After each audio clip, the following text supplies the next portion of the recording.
It is the 73rd Republic Day. You open your phones to YouTube, Facebook, Instagram Reels, etc. and you see the army marching down the Parliament Road in New Delhi, the capital of the nation. The men march with arms, the women with rifles, the mightiest of the weapons and missiles, and the splendid culture of this nation is on display for the world to see. But what does all this mean to the nation, to all those around the world who are watching? In all its might, to tell the world on this day that it is a nation and a sovereign one, that its people are free. 26 January 1950, a nation mandates the very framework of its legal and national philosophy, the Constitution of India. After 2 centuries of exploitation at the hands of the British East India Company, the people's collective will had reached its zenith for the call of independence. A few years later, the Government of India Act was replaced by the Constitution of India. The Indian Constitution, among other things, is a comprehensive document that enshrines the rights of its people. It promises 6 fundamental rights: the right to equality, right to freedom, right against exploitation, right to freedom of religion, cultural and educational rights, and right to constitutional remedies. As a free citizen of this democracy, how did you use your freedom of expression to greet your fellow citizens? My guess is via social media platforms like Twitter or Facebook. And did you watch this year's parade? If yes, it is more likely you watched it on Doordarshan's YouTube channel instead of the TV cable. And while you did all of this, did you see ads with flashing captions such as Big Republic Day Sale for things you said you wanted to buy last week? Did you feel like you were being closely monitored? We will come back to this later. Artificial Intelligence and the Future of Power is a critically acclaimed book on AI algorithms and their social implication by Rajiv Malhotra. As explained in the book, online services and algorithms drive the social media platforms to profit. So naturally, the platforms must have some usefulness to present in exchange for revenue to the market. But how it makes money is often hidden to the naked eye. An app like Instagram or Facebook does not submit an obvious method of generating revenue. Instead, the developers intend to sell specific data extracted from the user to the highest bidder. Thus, if the service is free, you are the product. Your browsing habits, search terms you enter in your browser are all up for grab and sale. And exploitation. For example, according to this Wired article, if you want to take advantage of its features, then you have to give up a certain amount of information about yourself. But Facebook has ways of keeping tabs on people who aren't even signed up for the service. You can't really stop Facebook from collecting this information. It's the deal you make when you sign up.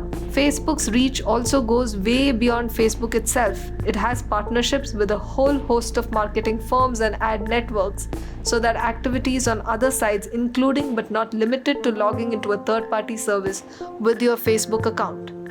In 2010, personal data belonging to millions of Facebook users was collected without their consent by British consulting firm Cambridge Analytica, predominantly used for political advertising. Facebook CEO Mark Zuckerberg first apologized for the situation with Cambridge Analytica on CNN, calling it an issue, a mistake, and a breach of trust. This was a major breach of trust, and I'm really sorry that this happened. We have a basic responsibility to protect people's data, and if we can't do that, then we don't deserve to have the opportunity to serve people.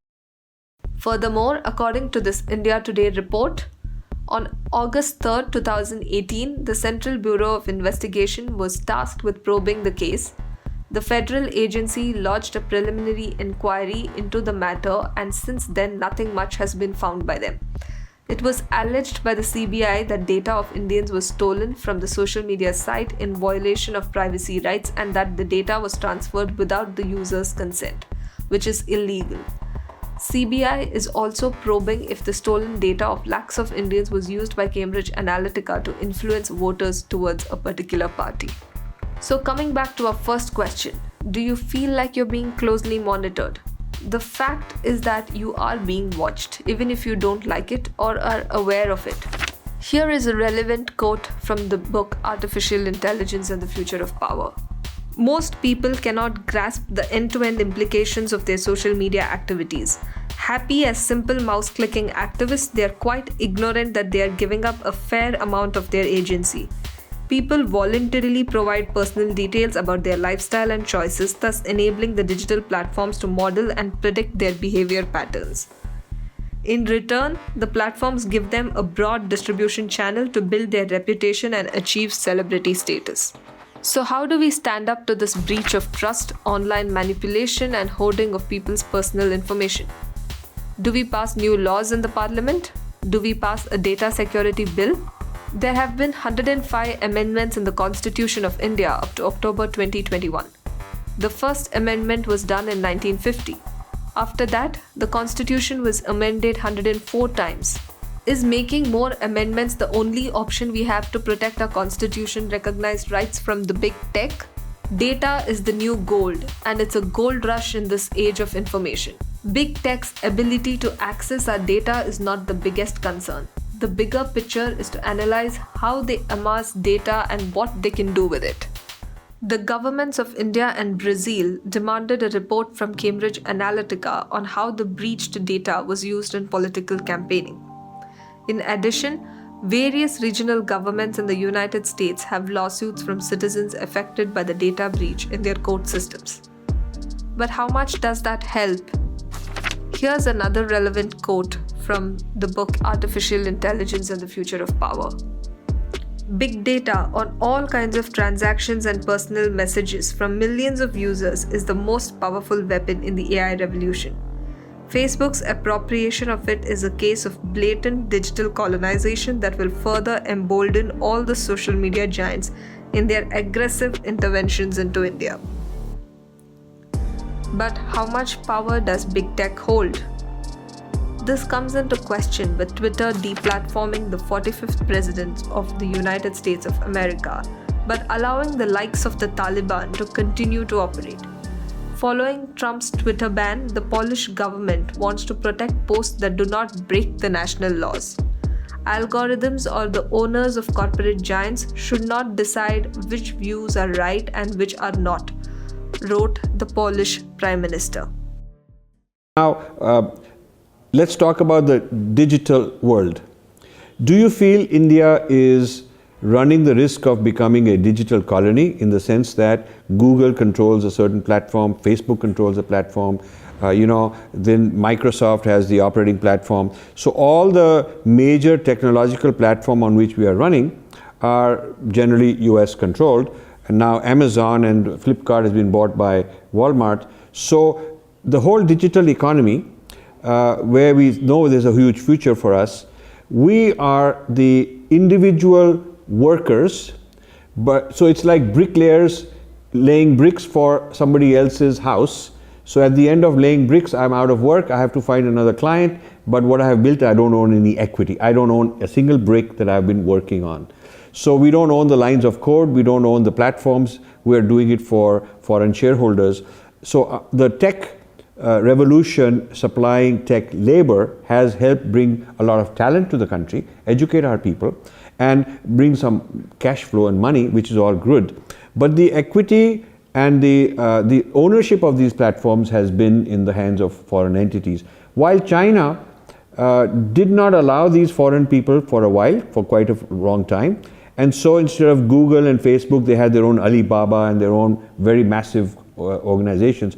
So today they can say that they can take on the West in terms of digital platforms. So is there a digital colonization where we're dependent on foreigners? All the current studies and reports that are talking about AI, especially in developing countries like India, have a simple problem. They're written from the corporate point of view and not from the bottom-up point of view. They're not written from the point of view of the labor or the villages or the migrant workers who will be adversely affected. They're written from the point of view of, venture capitalists and investors in Mumbai and big cities like that, and entrepreneurs and AI-type tech people in Bangalore. So my concern is that these reports, whether I don't want to name companies, but whether it is World Economic Forum or various type of corporate people, those corporate entities are serving big business. They typically go to the large MNCs and ask them, your use of AI and how good it'll be and what good we will do and all that. And so it gives you a good PR from their point of view. And unfortunately, government agencies mirror that and echo that, and I'm not satisfied with it. In his book, Rajiv Malhotra describes how the big tech is the new East India Company. This was also picked up by Indian news media. On June 16, 2021, Twitter lost its legal protection due to non-compliance with new IT rules in India. According to a report by India Today, sources said on Wednesday that the microblogging platform lost legal indemnity in India after it failed to comply with new social media rules, which required it to appoint key officers in India. Twitter did not comply with rules despite letters from the ministry, sources said, and added that no order will be issued to remove the intermediary status of the social media platform. So how do we stand up to this breach of trust? Here is a relevant quote from the book Artificial Intelligence and the Future of Power. Policy makers and other leaders in industry and public life, however, need to stop reacting as followers and start to engage the industry more assertively and aggressively. The irony is that in most democratic countries, the public does not see itself as digitally colonized. The real challenge, therefore, is to convince people they are being lulled into complacency and that they are explicitly giving up their agency because of the seductive power of social media. Wishing you all a happy Republic Day. This is Divya Nagraj for Infinity Foundation.